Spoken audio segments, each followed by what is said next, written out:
What's up? Welcome to Tales Tomorrow. I'm Morrow, your storyteller for today, and with me I have some more RPG horror story email submissions. By the way, completely unrelated, if you're gonna be wearing a VR headset like I am, make sure to check just in case, after not wearing for a bit, if spiders decided to make a home inside of your headset. Don't ask me how I know or why I'm telling this, just make sure they're not building a nest inside of your headset.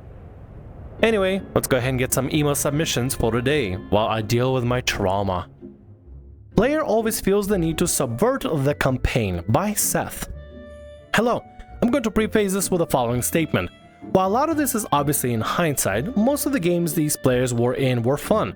This is about a group that formed around 5 years ago from an LFG. The main members who have been a part of it throughout this whole story are as follows. Me, admittedly a bit of a people pleaser and a pushover. Castor, a very passive player, not much to say about him. Cadmus, our problem player. He was a writer and an active role player. However, in hindsight, he was incredibly dominating when it came to RP. I likely didn't realize at the time due to most of the other players seemingly being content at largely being silent and only really interacting with combat. One of the main draws for this group for me was that most of the players were very open to trying out a wide variety of TTRPG systems outside of D&D. Over the course of its life, we tried out COC, Mutants and Masterminds, City of Mist, Pathfinder 1st and 2nd edition, Through the Breach, my personal favorite, and more. The first incident happened in a Mutants and Masterminds campaign I ran. The main setting of this campaign was at last city of Earth as a mysterious virus turned people into monsters, with a small minority of people gaining superpowers instead. Cadmus' character at first seemed fine, just a doctor with healing abilities. However, the problem came from the fact that he had actually put most of his points into his secret base, a system in M&M that's surprisingly cheap for what it offers, basically improving it until it was an entire self-sufficient city, kinda invalidating the whole last city of Earth plotline.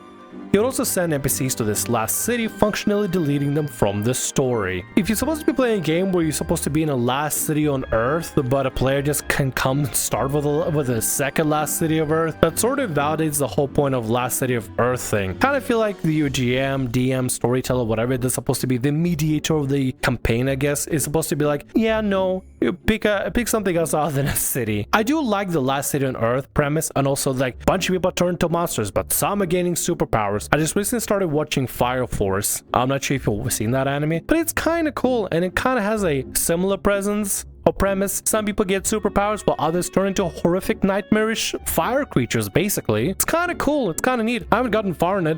I just started season 2. It's okay. The second most recent incident I feel was a problem was my Through the Breach campaign. Through the Breach is an RPG set in a world of the war game Malifaux. To sum up the setting, it's a western set in an alternate universe during a sort of a gold rush where everyone's racing to collect soul-stealing gemstones called soul stones, awaken ancient deities in the process, all in the name of profit. It's a dark fantasy setting with a lot of horror elements where there's no real good guys. Told the players this multiple times, but Cadmus insists on playing a heroic character, even going so far as to try to be a homebrew prestige class called the Saint. By the end, this character ended up pissing off every in-universe faction with his insistence on always doing the right thing.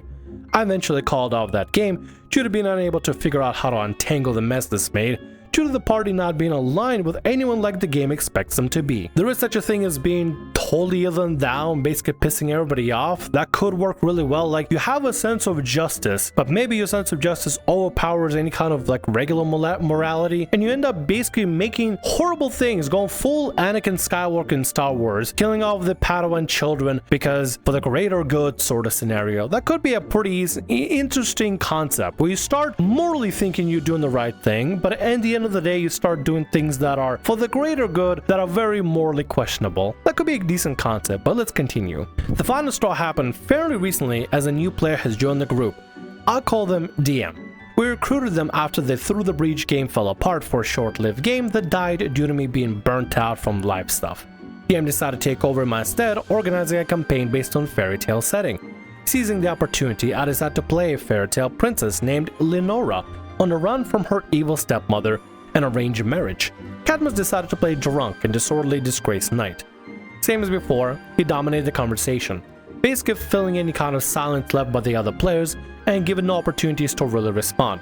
Outside of this, character was just a really uncomfortable drunken mess. at one point even declaring himself to be the best friend with Dionysus. We later found out that he had made that up on the spot and just expected the DM to roll with it. We were level 3. Outside of those things, the final nail of Cadmus' coffin were 2 really uncomfortable incidents. The first incident involved my character. Long story short, we had gotten into a discussion about whether there were fae in the area. My character Lenora had pointed out that we had passed by a unicorn earlier that day, to which Cadmus pointed to my character before responding, "Yeah, but they're also attracted to virgins, aren't they? The unicorn or fae?" I'm confused. I was made quite uncomfortable by this comment, but he just kept pushing it.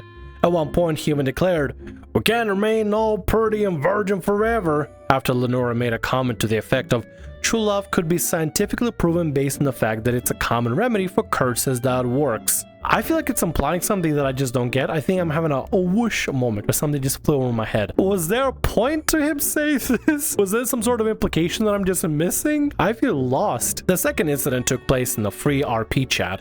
He wrote this short story about his player character going to town and beating up some thugs completely on his own. The rest of the party was pissed for 2 reasons. First was because he was trying to have this scene all to himself when none of the other player characters or even the DM were involved. Secondly, because in this short story it was heavily implied that these thugs were about to snuggle a woman in an alleyway. A far cry in tone from the Kingdom Hearts-esque Save the Fairy Tale Kingdom from Darkness vibe we'd be going for prior. Whoa, okay, that feels like there's a lot of fantasy ham-fisting in there. Oh, my fantasy of my character saving somebody from about to be snuggled, even though it doesn't fit the theme of the campaign. Why? Ultimately, after only 2 sessions, the Discord chat devolved into arguing and broke apart. It had even come out this argument, this backstory for his level 3 character was that he was one of the knights who had personally placed the king on the throne.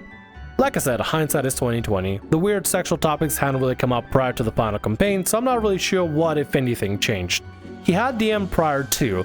Those games went fine. Story was largely just him throwing together random stuff he thought was cool at that moment, and that was still fun. But maybe the warning signs were there all along. Who knows? I likely didn't help by simply allowing most of the stuff to just happen. Now that I've written all this out, it seems clear to me that he always seemed to need somehow subvert from whatever else was doing.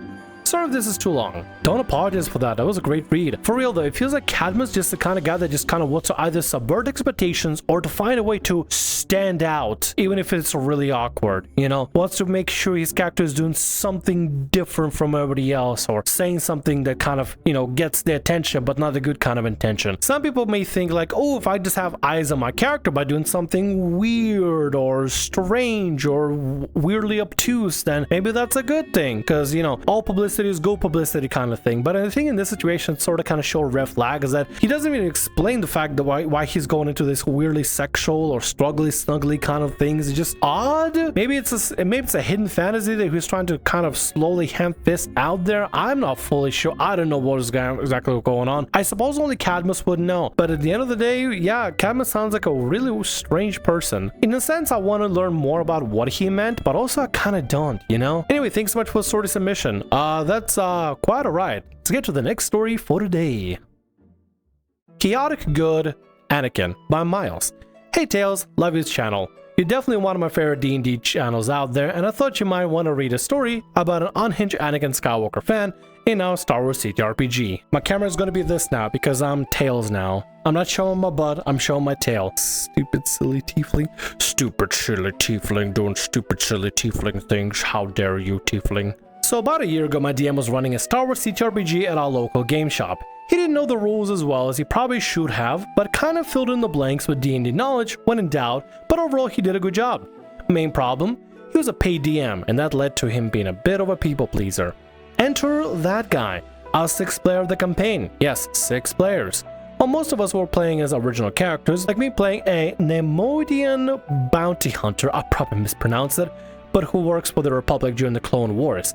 My sister kind of interjected some D&D and by playing as an elf Jedi who struggled with the temptations of the dark side. Then we had a Neimoidian smuggler, Neimoidian bounty hunter's brother, a Twi'lek Jedi, and Chiss military officer. And then that guy, who was giddy at the fact that he was Clone Wars, so he said, I am rolling up Anakin Skywalker. And the DM was like, Anakin, you're already low-key an NPC. You're kind of important since it's the end of the Clone Wars. And he responded, he isn't going to be like Anakin from the movies. He's more of a chaotic good version of Anakin. He sees through the lies of the Jedi and Sidious. He lives by his own rules and does what needs to be done. He's going to be the one truly bring balance to the Force. And the DM just kind of allowed it as if it was a Smash Bros. Recolor Anakin in a game with the actual Anakin.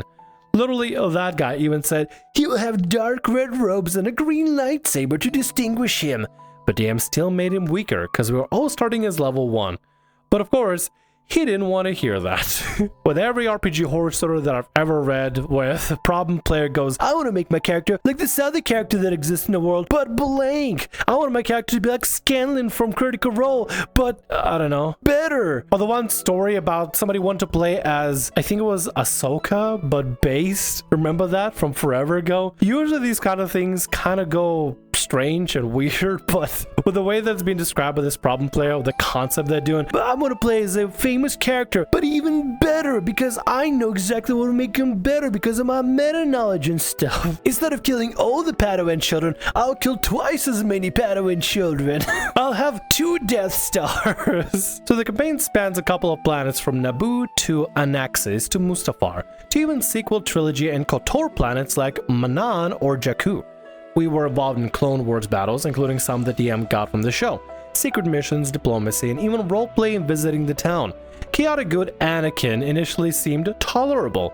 He was quick to draw his lightsaber, but a lot of our game was very combat oriented. But then he would always take it right up to the line, even during sessions that were more supposed to be light roleplay. When people didn't cooperate with him when he finds someone to be suspicious, like a common criminal or a magistrate who's kind of a dick, he would accuse them of being aligned with the Separatists, the Jedi, the Sith, etc., and harass and interrogate them. He would use mind tricks, threaten them with lightsaber, or in some cases straight up kill them if you could find a justification. So chaotic good. Chaotic good is not a pass to be a murder hobo, that guy that could just do whatever I want because I can. I could just do whatever, threaten whoever I want, play mind game Jedi stuff. This was just the beginning of the campaign. He would eventually get worse. Started off as him monopolizing dialogue, make it about his mission to end the Jedi and the Sith, and change the nature of the Force to free the galaxy, whatever that means. He would also pout about how much he loved and missed Ahsoka, and how she would be by his side, and yada yada yada, and how Obi-Wan is a punk ass and beta male, a servile cock over the council. He had some colorful opinions on Obi-Wan to say the least. I really started to see things go real downhill when he out of the blue decided that clone troopers were evil and that he hated them. One unruly trooper charged to battle too early against some droids on Jakku. He ended up winning the battle, but he was reckless. So chaotic good Anakin summarily executed him. We were like, what the hell, as this was the most brazen act of murder.